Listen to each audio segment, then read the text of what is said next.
Welcome to A Shot in the Arm podcast. I'm Ben Plumley, and this is a podcast about innovation and equity in global health.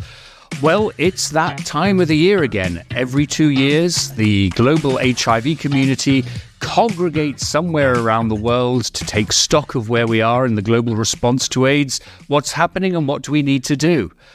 Well, a number of you have asked us this year to provide a primer. Some of you have even called it perhaps a bluffer's guide to some of the issues, some of the questions that are currently facing the HIV community in the global AIDS response, given where we are in this extraordinary time of post-COVID, pandemic preparation, strange geopolitical movements. So we thought, yeah, absolutely, great opportunity to set the scene before AIDS 2024, which will be happening in Munich this year. And of course, A Shot in the Arm will be there, podcasting daily. But I couldn't think of a better expert to join us to help us go through some of these issues and provide that primer than our dear friend, Ben LaBrot. Now, Ben is the medical affairs leader for Roche Molecular Diagnostics. He is professor of global medicine at the Keck School of Medicine at the University of Southern California, and he is the founder of Floating Doctors, and he joins us today. Hey, Ben, welcome back. Thanks so much, Ben. Happy to be back. So, we're not in California, or at least I'm not in California. I'm in Christchurch, Dorset, in the UK after a dramatic UK election. Where are you today? So I'm actually over on the west side of Los Angeles. I've actually just finished the morning course that I've been teaching at one of the local high schools. It's a 3-week course really aimed at kind of global health. And the middle week of that course, in fact, next week, I'll be taking that group of students with me to Panama to embed them with my remote rural medical team there for a week and really get them a sense of the kinds of issues and challenges. And something that came up today that I was really interested in sharing with you is that I asked them as an exercise to pick between a couple of different programs. If you could only support one for family planning, one for HIV, which one would you choose and why? And I was very shocked to have a number of the students who are 15 years old or so ask me, what was HIV and how did you get it? And I was so taken aback that I'm still actually processing that reaction. But it speaks considerably to a number of the things that we're going to touch on today in terms of the way attitudes and approaches to HIV have changed and how those have created specific challenges that we didn't have, a decade ago. Well, a decade ago, I mean, these AIDS conferences kicked off in the early 90s. The first one I went to was in 1993, I think. And so it's probably no surprise that we have to continue the job of educating and informing, particularly as, perhaps the world's attention on HIV has fatigued a little bit. But my gosh, what a thing to be a 15-year-old and to go to Central America with you to see global health programs in practice. Oh my gosh, what lucky kids. They don't yet know exactly how much they're going to be transformed, but they are going to come back profoundly impacted. I've done these trips before, so I know what to expect, but they don't. And that's always kind of fun and exciting for me to see how they're going to be impacted. Wow. Well, look, let's crack on with our primer. And I thought it'd be a great place for us to kick off with defining some of the terms: HIV prevalence, incidence, control, where we are with elimination efforts. And I wonder if you could sort of briefly kick us off with your thoughts around what these terms mean, what's important, and if you're going to go to the conference, or if you're going to watch it online, or if you're going to read about it in the media, what should you be looking at and wanting to ask questions from experts? Sure. Well, boy, a lot of meat there to get into. I mean, in terms of defining a few terms, I think obviously some of the things to think about are things like prevalence. How much of it actually is there? How much of this disease is out there? What % of your population? But digging even more deeply into that, most diseases do not affect everybody equally. They tend to be concentrated in different types of populations, sometimes for genetic reasons, sometimes for socioeconomic or social reasons, sometimes for age reasons. But HIV is certainly no exception. And certainly the prevalence, the commonness of HIV, like in, say, the US, is not universally distributed, throughout all different kinds of categories of person. The infection rates tend to be concentrated in different groups that are identifiable, and also in different regions. There are certain areas of the US that have much higher prevalences and therefore much higher risk rates. This actually really impacts a calculation that we're trying to work on at the moment. We were trying to calculate, well, how many people do you actually need to put on PrEP? The prophylactic pre-exposure prophylaxis that, of course, someone could get on to protect themselves from contracting HIV. And we wanted to kind of figure out, there's about 300,000 or so people in the US on PrEP at the moment.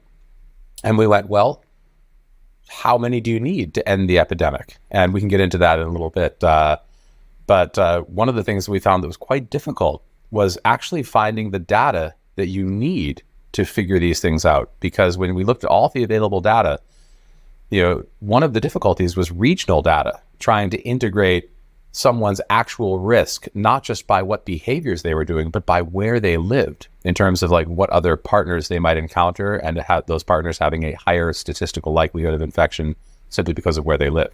So that's, when we think about prevalence, often we only think about it on the surface. How much is there? And it's really important to remember that, once you take something like prevalence, you got to drill down more deeply and go, what about prevalence here? What about here? What about in this group? What about this group? Well, it's not monochrome at all, is it? For those of us who like asking stupid questions, myself particularly, how do you define the difference between prevalence and incidence? So for prevalence and incidence, let's see, what would be a good way to explain this separately? So you're prevalence Googling in real time, right? What's that? I actually Googling wanted in to real time. if there's a great summary. Prevalence, really, we're talking about how much there actually is, but incidence is how much new stuff there is. So prevalence is how much exists. Incidence is, all right, how many new cases over a particular time period. And these are two very different kinds of numbers. You might have, let's say, hepatitis C, for example. The prevalence, like of hepatitis C, or no, let's take hepatitis B. The prevalence of hepatitis B, which is treatable but not curable, could be significant. There's about 250 million people in the world, probably, that have hepatitis B, most of whom don't know it. We call it the silent epidemic. But it is a vaccine-preventable disease. And if you have the hepatitis B vaccine, you're probably never going to contract it in your entire life. So the prevalence, because HBV can be treated and it's a very chronic disease, could remain very high for a long time until the population that has it literally ages out of that pool by hopefully living to a ripe old age and dying. If there's something like HBV or even HIV, where people are infected but able to live a normal lifespan, it's not necessarily bad if the prevalence remains high. Because, in fact, if the prevalence remained high, it might mean that all of your HIV patients were successfully treated and living. But you do want the incidence to decrease. You don't necessarily end an epidemic by reducing the prevalence. You really kind of end it by reducing the incidence, by reducing the number of new infections that are occurring. And this is a real focus in our approach to HIV. Even when we look at diagnosing people who have it and treating them, part of that is related to maintaining that person in hopefully good health for the rest of their life so that they can live long enough to die from heart disease, not their HIV.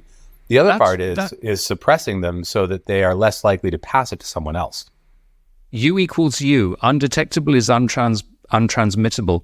But the way I always used to look at it when I was at UNAIDS, and of course there will be a big new UNAIDS report probably released at the conference, the Munich AIDS conference, is that, we shouldn't get too alarmed about the increasing number of people living with HIV globally. What we should be really concerned about is the number of new infections that were being recorded. And I think one of the sort of strange bedfellows of messages for HIV in the last decade was that people were, yes, staying alive, becoming undetectable, living normal lives. And so, honestly, they weren't dying earlier than they should do. But we were also seeing new infections continuing to increase. And so we were seeing the overall prevalence increasing. But it was the incidence, the number of new infections that we should be concerned about. That, I think, is very helpful. You touched on the metrics and the way of us measuring what we're doing and knowing whether we're having impact. And you and I have spoken this over the last couple of years as we've really been working together, and particularly as it relates to people who could benefit from pre-exposure prophylaxis, particularly in the United States. This is an issue that has deeply concerned and perturbed you. And I just wonder if you could share, give us an update of how you feel institutions like the company Roche, like the academic institute you're assigned to, and indeed how some of the public health providers are now going about trying to get a better sense of how to best use these new interventions. Sure thing. So obviously the kinds of interventions that we're really talking about here are the ones that are aimed at preventing new infections. So someone who has an exposure and can get post-exposure prophylaxis. Someone who, because of behaviors they may engage in that carry risk, has decided that they're going to use pre-exposure prophylaxis to protect themselves from infection. Or someone who has the disease but doesn't want to pass it on while still living a normal life and perhaps having a normal sexual life, suppresses their HIV through treatment sufficiently that U equals U, undetectable equals untransmissible.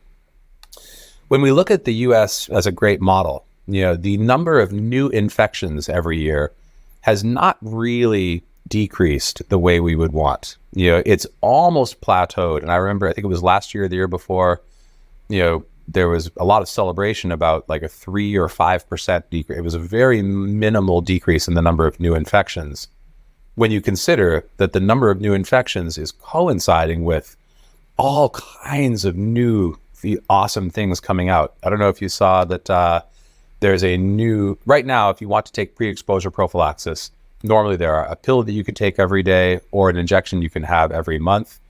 But I know it was just really recently, I think it was last month, a twice yearly lenacapavir was demonstrated. So a twice yearly injection that actually appeared to perform better than daily oral prophylaxis for HIV. And interestingly enough, that study, which was actually done in Africa, was actually done specifically with cisgender women.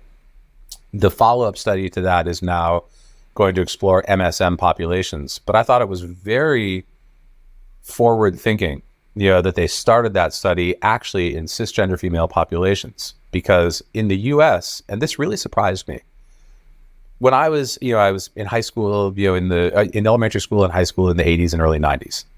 And at that time, it was the peak of the epidemic. There was a huge amount of fear and also a huge amount of misinformation and unknowns about HIV. The kinds of treatments we have available weren't there yet. The kinds of prophylaxis and preparations we have now, it's a condom or nothing, pretty much. And what I really remember, and to be really honest, what I really remember with like some shame is how much everybody viewed it as a gay disease. Even initially it was called GRIDS, right? Gay-related infectious disease syndrome. And for decades, massive efforts to combat the stigma of it being a gay disease were put in place. And up until very recently, I thought that we had done a really good job with that. And unfortunately, I was, when we were looking at the use of PrEP in America, we were looking at who PrEP is being offered to. What kinds of conversations are happening about PrEP? And I actually asked all my graduate students who are pre-medical, I said, you guys, they're all in their 20s. How many people here had a primary care consult, saw their doctor last year? And everyone's had, well, they saw them at least once. How many of you guys were asked anything about your sexual activity at all? About half the hands go up. How many people were asked anything other than, are you sexually active or no? And about a half of the hands will go up. And then what were you asked? And do you have more than one partner? That was pretty much it. And, no one, especially like the heterosexual or cisgender folk, no one was asked, do you engage in, anal sex? Do you use unprotected sex? No one was really asking about behaviors that stereotypically would be associated with like MSM behavior, despite the fact that I think the last data I saw was that something like up to, depending what surveys you look at, somewhere between like 25 and 35% of heterosexual people would engage in anal sex behavior. And sexual behaviors have really changed. And when we looked at who is being offered PrEP, it seems that both the general public and the medical world kind of go, are you an IV drug user or are you gay? Then I'm going to talk to you about PrEP. Oh, you're a heterosexual female college student? I'm not even going to mention it. Despite the fact that a significant number of the new infections that occur are in heterosexual women, not just in MSM. And so after all these decades, apparently it's still considered a gay disease, which really upsets me. But I do wonder, Ben, again, given where we are in 2024, perhaps the human rights advances that we've seen over the last 2 decades actually are beginning to falter. And I wonder if we're beginning to see people feeling very uncomfortable about asking their patients about their sexual behavior. We have don't say gay laws in 1 or 2 states. We have all sorts of things, and not just in the US. And I guess that gets to another question that one of our listeners put to us is around, okay, are we going to end HIV? And we'll come back to what we mean by ending HIV in a minute, but will we do that through biomedical interventions, or will we do it by fighting stigma and discrimination? And I don't know how you sit on the fence on that, and how you would go about describing the very sort of subtle and detailed interplay between the behavioral and the biomedical. Well, obviously, they really go hand in hand, right? You can't know if you have it or don't have it without a diagnostic test. You cannot protect outside of abstinence. You cannot protect yourself without using some kind of either biotech like a condom or biomedical like PrEP, medication. That being said, those options are not necessarily universally accessible or utilized by sometimes some of the populations that might actually be most at risk.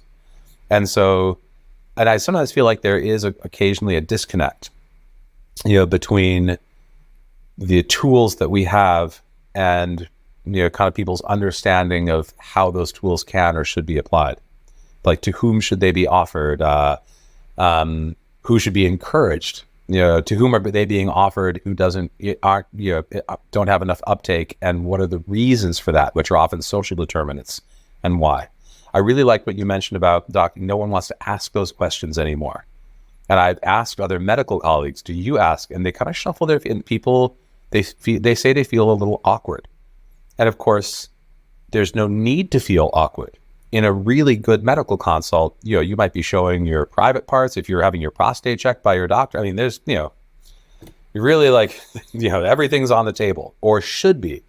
But I think that the awkwardness that seems to be occurring a little more frequently, anecdotally at least, in my conversations with people about their experiences, really speaks to, again, this increasing risk of disconnect between clients, patients, people who are using a healthcare service, and healthcare services. And as you pointed out, we're rolling back the clock in certain areas. Of course, recently, the recriminalization and increasing criminalization of MSM behavior in a number of African countries, such as Ghana, has really that really took me by surprise, where I tend to think of the elimination of stigma as a, kind of up and down, but a gradual overall trend in the right direction. And to see it take drastic turns in the wrong direction terrifies me, both for the moral and ethical reasons and humanitarian reasons, as well as the how on earth are we going to end the epidemic if we roll back the clock. Yeah, Martin Luther King's arc of progress is sometimes hard to follow, isn't it?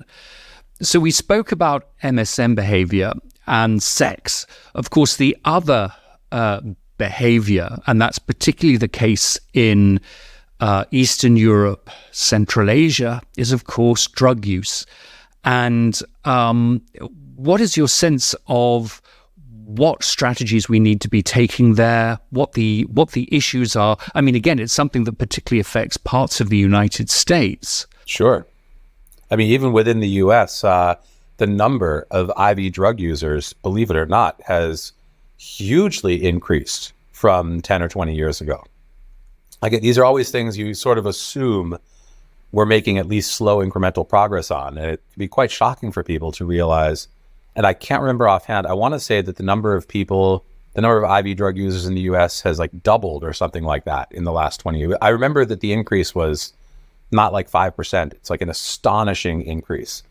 And this changes the landscape entirely. You really have to look at why. Why is it? And certainly none of those drugs are legal in the US, and yet the problem has doubled in scope, or has at least greatly increased in scope. So clearly, pure criminalization of the activity is not enough. We need to dig deeper and look at the why, and really try and address the why, not just the criminalizing the what. And I'm not saying it should be legal or stop it. I'm not taking a position on that at all. I'm saying that looking only at control and not the motivating behaviors, and the social determinants that kind of lead to these, it guarantees that the problem will continue. I mean, I would go as far as to support decriminalization in settings. I mean, the Portugal example appeared to have worked very well, although there are some questions now on where we are. In San Francisco, the work of the community health center around trying to provide HIV-related services to people who inject drugs. The moment you push drug use underground, it becomes so much through criminalization, it becomes impossible to reach people and give them the services that they need. And I think of my dear friend, Professor Tati Murtan, who says, these are not hard to reach populations, they are hardly reached populations. And love that. That's what we're dealing with. But I wonder if we could cycle back to what we mean by bringing HIV under control. Are we talking about elimination? Are we talking about control? And then I want to get into perhaps the forgotten stepdaughter in all of this, the use of diagnostics to really give us a sense of who we are and what we're doing. That'll actually be a great segue, because once we start, right now, we're in a very interesting time for HIV. For a long time, the goal has been we need to control the epidemic.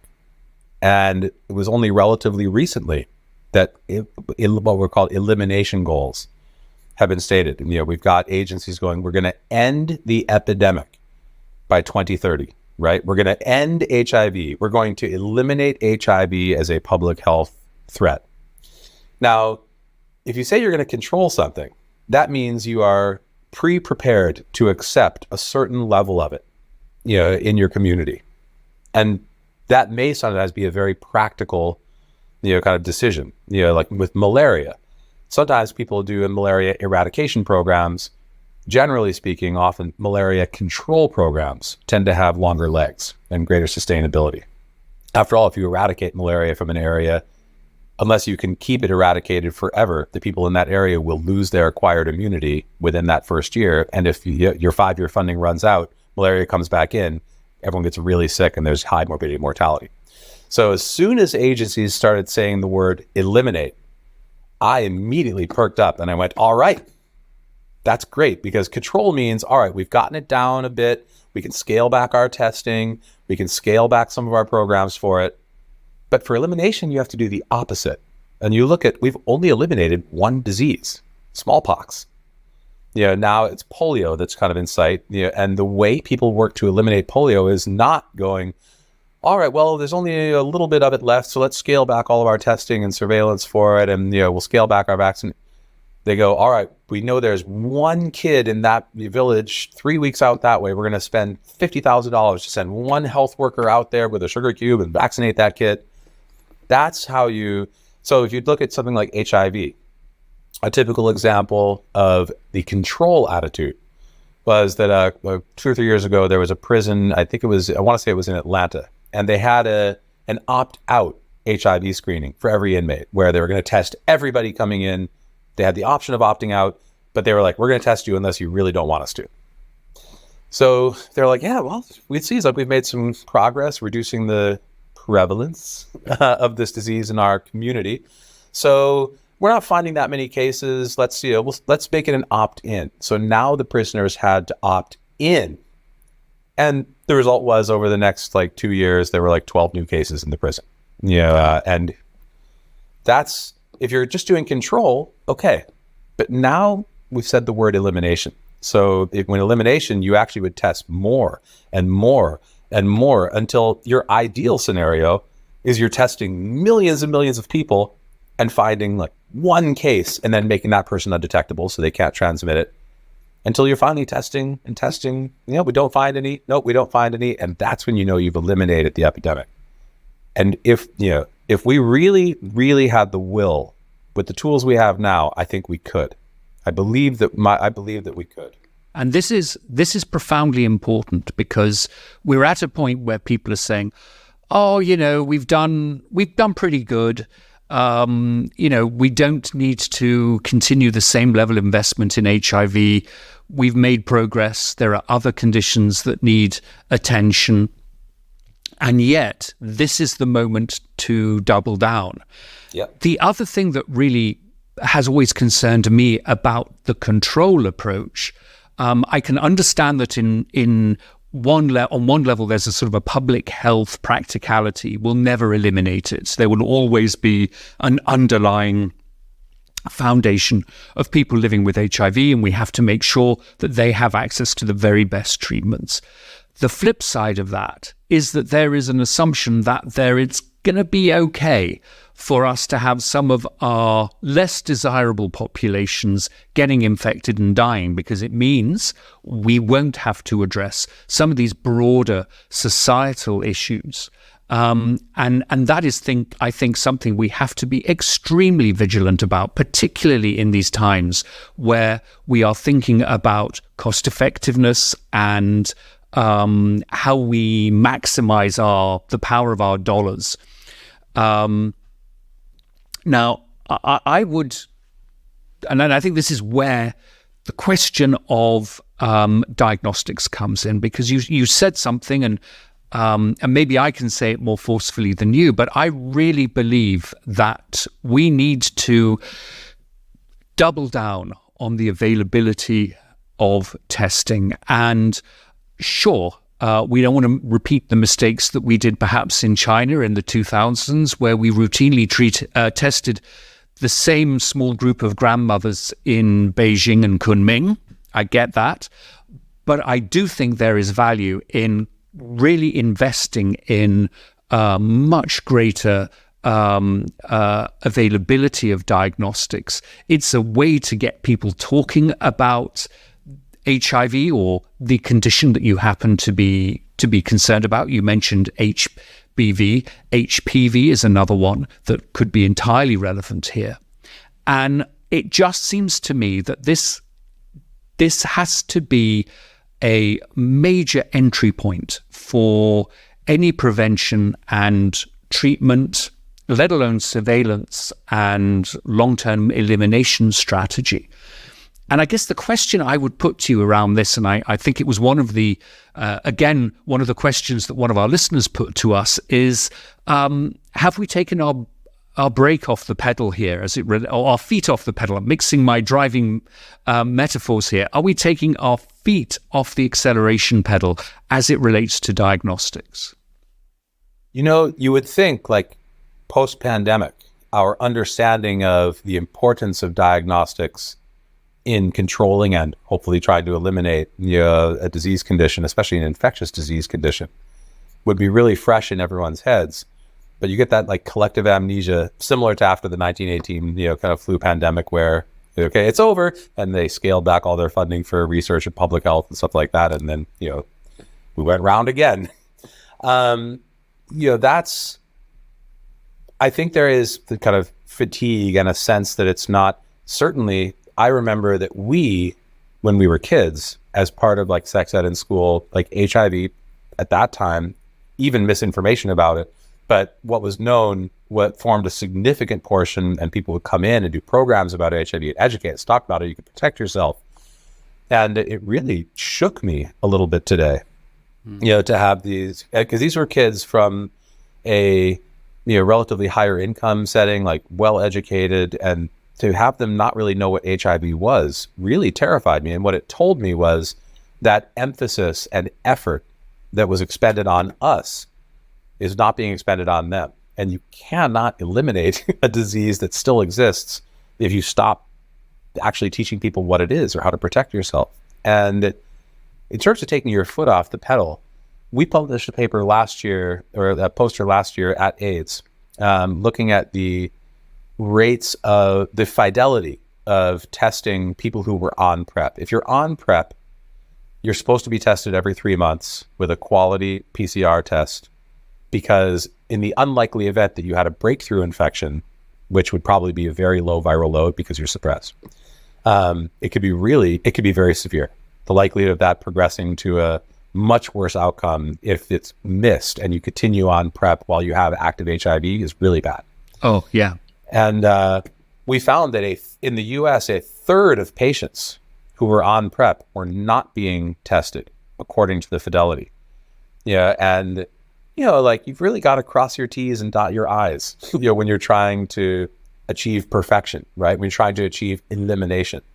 You can't just kind of go, oh, well, we got some PrEP out there. Oh, no, we don't have to test them. Don't worry about it. They're fine. That kind of cutting corners, kind of attitude is how infections persist, and how diseases manage to continue, in plaguing our society.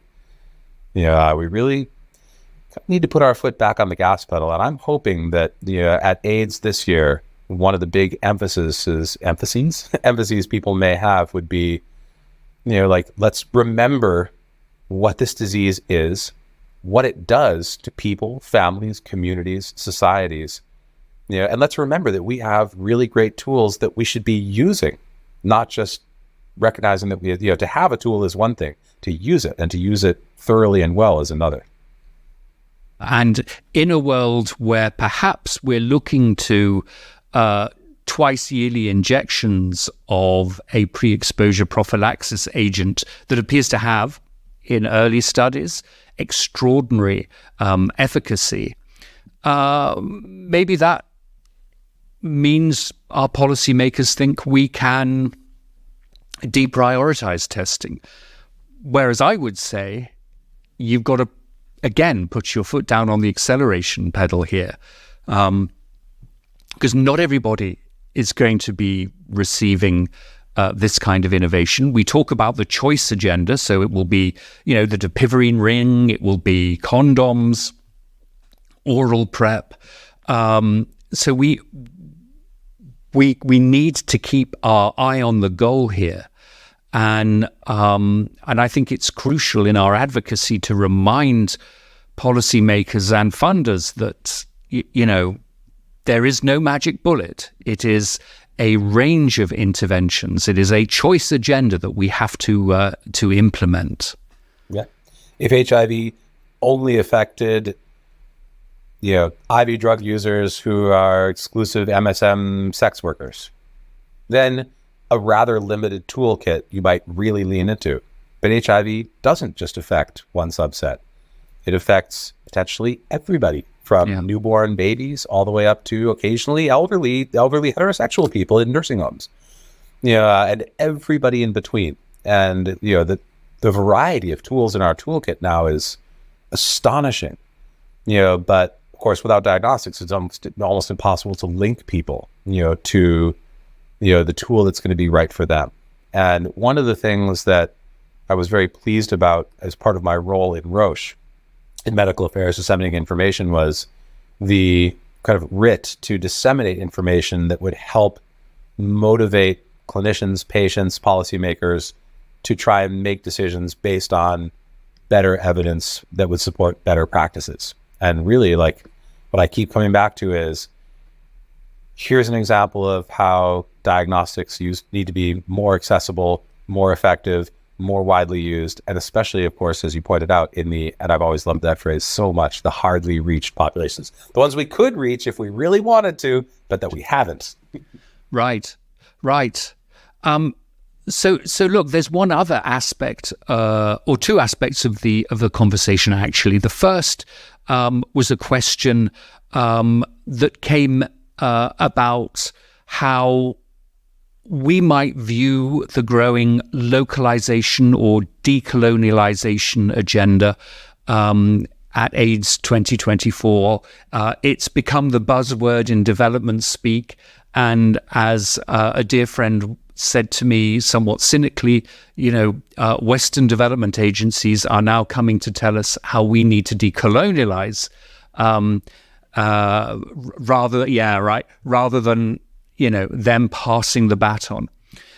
What's your sense of how institutions, public and private, academic as well, that you're involved in, how are they beginning to address and digest and start living the localization agenda? I guess from within the diagnostic space, something that I've really enjoyed has been the continued kind of exploration of how to personalize the delivery of healthcare. And by that, I don't necessarily mean like the, cancer vaccine, like personally, or like compounded medicine that's specifically for your HLA type. That's also part of it. I really mean like the things that patients can do themselves or within their own communities, the demedicalization of medicine, we sometimes also call that, where we move things that only the doctor used to be able to do for you in hospital out into a community clinic, and then from the community clinic out into patients' homes. So the ability for self-testing, self-monitoring, self-awareness, self-protection, even things like calculating your own risk. The CDC, while we ourselves were working on this paper trying to figure out like how many people really would benefit from PrEP, and who are they, and how do you actually calculate your risk? Because it's crude, and inaccurate to just go, well, I'm not gay, so I'm not at risk. Oh, I'm not an IV drug user, so I'm not at risk. Oh, I'm white, and so I'm less at risk. I mean, these are crude and inaccurate, and stigmatizing. So we were really looking at trying to calculate, how many people would actually benefit, and it turned out to be really, really difficult. One of the things that we saw was the ability for patients to be able to self-assess risk was still rife with stigma. That if you didn't think of yourself as one of these at-risk groups, you didn't think of yourself at risk. And the CDC, around the time we were working on this, a year or so ago, put out an interesting calculator on their website. And it's an HIV risk calculator that is behavior-based. So you could go on it and go, I do this behavior, I don't do this behavior, my partner is like this kind of partner. A lot of these other behavior-based risks, and then it would kind of calculate, well, your risk is approximately like this much of contracting HIV. And so I was really, really proud to see that shift from what group are you in to what behaviors do you engage in, and even more importantly, a tool that patients themselves could use to understand their risk and make an informed decision. And so in terms of like the diagnostic space, I really like even things like molecular diagnostics, which is my own purview, which are typically more common in like a central lab setting or something like that. Even within molecular diagnostics, there are so many efforts to figure out molecular point of care, sample types that a patient can collect at home and then send in. There's all these interesting like capillary blood sample devices, like a patient would put it on their arm and press a button and it would microneedle and like draw up a little bit of capillary blood that the patient could mail in, or, things of that nature. And so, this is one of the ways that you can help reach the hardly reached patient population. Because if they're not being reached, great if you can go and reach them, but even better if they can reach themselves. Even better if you're not coming to them, but they're somehow connecting themselves to you. And this is definitely a big trend in diagnostics generally. You've seen the self-collection for HPV, that's out there. And this is, started off with diabetes, right? Patients being able to check their own blood sugar. And then we start different rapid tests. COVID, an awful lot of people know how to do a pretty decent high nasal swab, and self-test. And so these things are empowering. These things, and you pointed out earlier something that was really, really worth coming back to, which was if someone is having this kind of test, it's not just that they're getting the result of that test. That creates the conversation. That puts the condition being tested for back in front of the patient and their family and their doctor and their community. And it really helps keep the awareness of it going, especially as hopefully you make progress in reducing the incidence and it becomes rarer and rarer. Our little internal saying in our team was to say we want HIV to end up on the rare diseases list because it's rare, not because it's forgotten. And right now it's trending a little bit towards the forgotten, and we want it back in people's full attention so that it can be pushed into the rare disease list. And then the other thing that I think is so good about easy to use diagnostics is that it's very much about the individual. It's very much about what this means for me. And so few that was a relief for, oh my God, I've got something to be worried about. And I think it really empowers. And that I think is what is so valuable about the conversation. So Ben, we're coming up to the top of the hour. There is one further question that a couple of listeners put to me when we were talking last year in podcasts. But before I come to that, I just wonder, is there anything that we've missed? Anything that you think our primers and our bluffers should be aware of before the end of this month and the AIDS conference? There's definitely one thing. It's a concept I apply to really almost any disease state, but it certainly applies to HIV as much as anything. And this is the concept of, how many is acceptable. I would be very happy to learn that we had successfully reduced the incidence of HIV so that there was only one new infection. But if you were the person or the partner or the child of that person who got the infection, the fact that they were the only one would really not matter. It would not be a plus. It would still be, this is my entire world. This is my universe. Everybody is the world to somebody. And in public health, in global health, we have no choice, but to think of very large numbers, right? We think of whole populations. We think of percentages. We think of statistics. And as we go into the AIDS conference, it's really important for everyone to remember that every number in those 30,000 new cases, every 10,000, 200 new, whatever it is, every number represents a real person whose life is profoundly impacted and whose health may be profoundly impacted. And not just even them, but their family and community. And it's something I always want to remind people, like when you turn people into numbers, that's very dangerous. Remember, one is the loneliest number. Well, one is really a lonely number, when you're the only one and you're ignored because everyone's patting themselves on the back about having eliminated the other 99. But if you're the only one, that really matters to you and to other people. So don't forget, that group that you're talking about is comprised of Bill and Fred and Maria and Francesca, a bunch of individuals, each of whom are a unique and beautiful snowflake, with all of our wonderful human flaws where, the rising ape meets the falling angel, but they're but they matter. They really matter. And we talk about numbers and control. Sometimes people do forget that. I think that is a very nice way of bringing us back to the interplay of the biomedical and the behavioral, and ultimately this is the most sensitive of individual personal behavior and personal beliefs.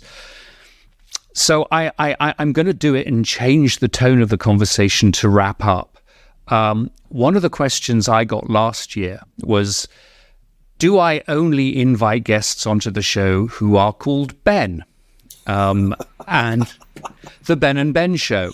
And would we be willing to disclose ourselves whether Ben is short for something or whether we are indeed just Bens? So I'll go first and be honest and open about this. I'm Benedict, and I never go by the name. The only person who calls me Benedict is my mother when I'm in trouble. So Ben or Benjamin, but as with you, usually only if I'm in trouble.